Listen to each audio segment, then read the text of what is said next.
everyone, and anyone tuning in for the first time, I welcome you to this channel. The title of this video is The Land of Promise, and you can see that's an image of supposed to be Abraham looking at the vast land that the Lord promised he would give to him for his descendants. So we find okay, the land of promise is refers to a piece of land that was given to Abraham for his descendants. Abraham's descendants are all his children, not just one of his sons, all his sons. We find in Genesis 13, verse 14, it says, "And the Lord said unto Abram, after Lot separated from him, Lift up now thine eyes, and look from where you are. Look northward, southward, eastward, and westward." So, just from that verse alone, we should understand that Abraham was given a vast amount of land, not just a piece that's north of where he would have been, because chances are he was coming out of Israel, out of Egypt, I believe, when he and Lot separated. But wherever direction he was coming from, it's not just one piece. The land of Israel is in one direction. It wouldn't be in all the directions. So it wasn't just a piece of land that's called Canaan's land that Abraham was given. He was given a vast amount of land that he could, that was around him. And it was for all his children, not just one. Now let's continue. Abraham had Abraham had 8 sons from 3 wives. And all these in the book of Genesis, he had a lot of God had a covenant with Abraham. He had covenant with Isaac, Jacob, and Joseph. But the main part of this slide is the focus here for me is to bring out is Exodus and Numbers, because those in Exodus and Numbers it gives us the boundaries that was given to the one son, and that's the land of Canaan. And we're given in these 2 chapters, we're given the boundaries of the land called Canaan's land, also known as Israel. So this video is just to separate the two pieces of land, one that was given to Israel and the rest of it for the other sons of Israel. So in this video, it says this little image here, it says from the river to the river. This guy, his intent is to take all of it. Oh, all of it. He somehow thinks all of it belongs to Israel. No, it does not. In Genesis 15:18, God says, "On that day the Lord made a covenant with Abram, saying, To your descendants I have given this land, from the river of Egypt to the river Euphrates." Therefore, the promised land extends from the Nile all the way to Iraq. And it was given to Abraham's descendants, not just one descendant. Descendants, that includes all in the previous slide. All his sons were to inherit all of this land. Let me continue. The land promised to Abraham was later refined to pass through Abraham's son, Isaac, and Jacob for the Israelite descendants of Jacob. Now, in Genesis 12:7 is where it's refined to show us where Isaac's land is, or Jacob's land. "Unto thy seed I give this land." And we're going to even get further definition later on as well. What's given to Israel, and that piece only. It doesn't extend from the river to the river. No, you don't get all of it. The Israelites don't get all of it according to what this man wants to do. So it says, "I give this land." God promised to give a specific piece of land, Canaan's land, to one of Abraham's offspring.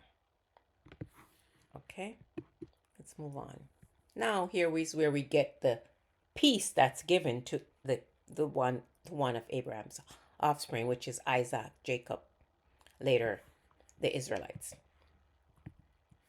In Joshua 1:4-6, it reads, "Your territory will extend from the desert of Lebanon and from the great river, the Euphrates, all the Hittite country, to the Mediterranean Sea in the west." I'm going to bring up a map that shows us. I'm going to bring up two maps. One that shows us where Lebanon is located and the Hittite country. The other one with where the Hittite country. So this one, this is Lebanon. Every time I do that, it does that. But this is where Lebanon is, and then Israel. So it's part of up. It's from the Lebanon up here, going into Israel right there. So that's the first one. Let's here look at a better one. So we saw where, and then the Hittite country, right? So basically, Lebanon is somewhere up here, and this is the Hittite country region that they were given, right there. It's a desert. I think it says in the slides, the desert of the Hittite country. So somewhere, this is what they're given. This is Israel right there, and this is the Mediterranean Sea. So Israel got a little bit north, and the border it borders the Mediterranean Sea right here. The rest of this, going all down down into Africa there, all of this belongs to the other children. All of this belongs to the other children. All of this belongs to the other children of Israel. Not Israel, excuse me, the other children of Abraham. The other 7 boys. Okay? Let me continue reading from verse 5 now. "No one will be able to stand against you all the days of your life. As I was with Moses, so I'll be with you. I will never leave you nor forsake you. Be strong and courageous, because you will lead these people to inherit the land I swore to their ancestors to give them." And that part is the borders that I just showed you. Nothing else.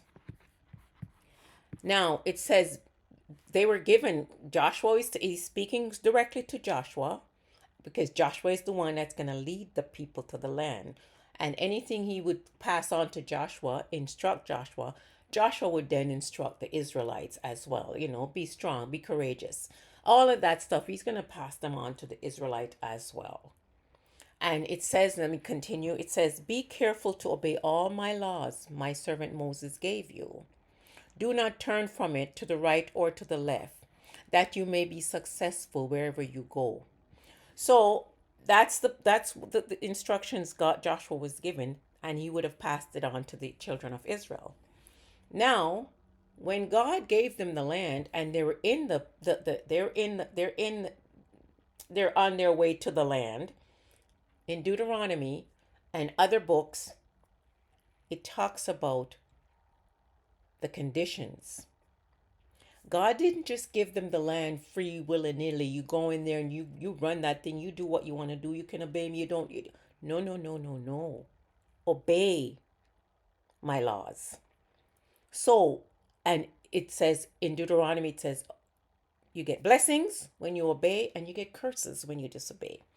And I want to just highlight one of the curses of Deuteronomy. It says that the Lord will bring a nation against them. And I'm bringing this one specifically because it talks about how when God uses a nation to do something for him, he tells us. So he says he'll bring a nation to go against them, far from the end of the earth, as swift as the eagle fly, a nation whose tongue thou shalt not understand, a nation of fierce countenance, which shall not regard person of old, nor show favor to the young. So he brought a nation and took them out of the promised land. Took them out of their land. Took them out. And then again, another time they went, they were taken out of the land several times. Went back, got taken out. I think the last time they were scattered at 7, when the Romans went in and did stuff to them and scattered them again. Disobedience. Whenever they're displaced by a nation, it's because of disobedience.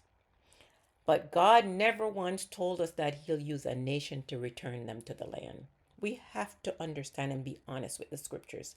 God, if anybody who watched this video, if it's even one person watched this video, and you can correct me to show me the verse where God says, I will use a nation to bring you back to the land, I'll welcome it.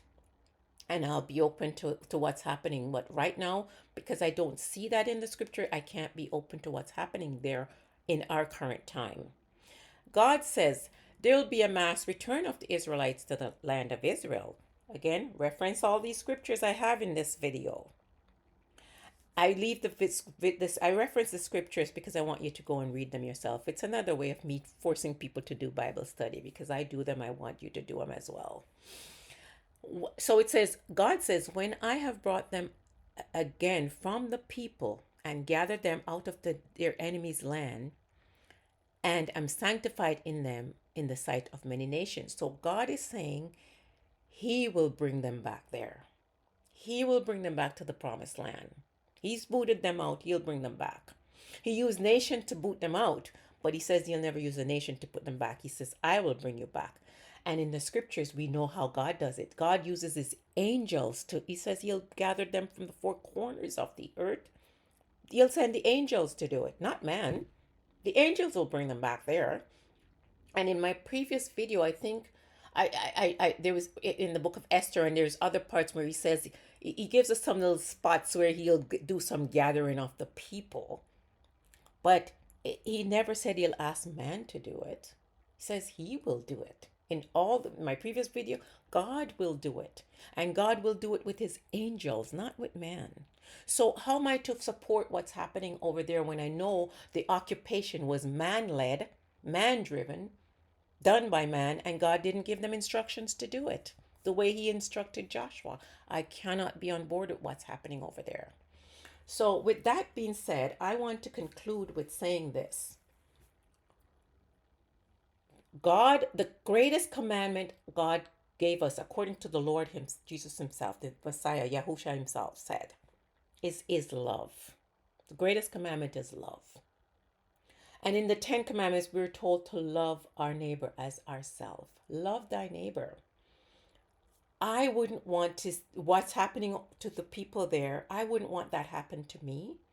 Just as I wouldn't want anyone to come and harm me in my home, I don't want anyone to harm my neighbors in their home. Because you have to love your neighbor as yourself. That's what we're instructed to do as believers in Yeshua, in the Messiah, in God of the Bible, in our God, our Father. We are to love people. Every other judgment comes from God. God is the judge. God will judge people. We are to love. So I can't, when I see atrocities happening, I can't be on board with it. I can't say it's okay because I think it's not okay. I think the atrocities happening right now in the land of Israel, one is demonic. It is from a demon force. It's not from God. That is not from God. No one can tell me that's from God. That's demon. That's demonic. And this man is not a godly man. This man doesn't believe in our Messiah. This man doesn't believe in our God.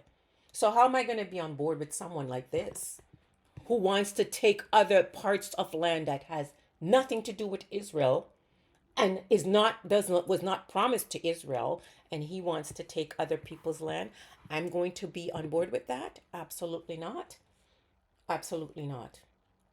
Treat others as we would like to be treated. I wouldn't want to be invaded and my property or my home be taken and my children and my parents and killed. I don't want to see that happening to the people that now occupy the land, some of whom are children of Abraham as well, who are there. Other Jews there were Jews there as well that were living there peacefully before the 1947 occupation. They were living among people were living among them. Jews, Arabs, Christians were all in the land peacefully before the invasion. And then the invasion happened, and that's when everything went south. Everything went wrong. Everything went demonic. Because the invasion is a demonic one. It's not a godly one. and I can't subscribe to it. And that being said, I'm going to end this video right there. I cannot be on party with such atrocities. And I must also mention before I end this video, the atrocities didn't start October 6th. It started when the first uprising happened from the Zionist movement. That's what started the madness in the land we call Israel. I thank you for watching.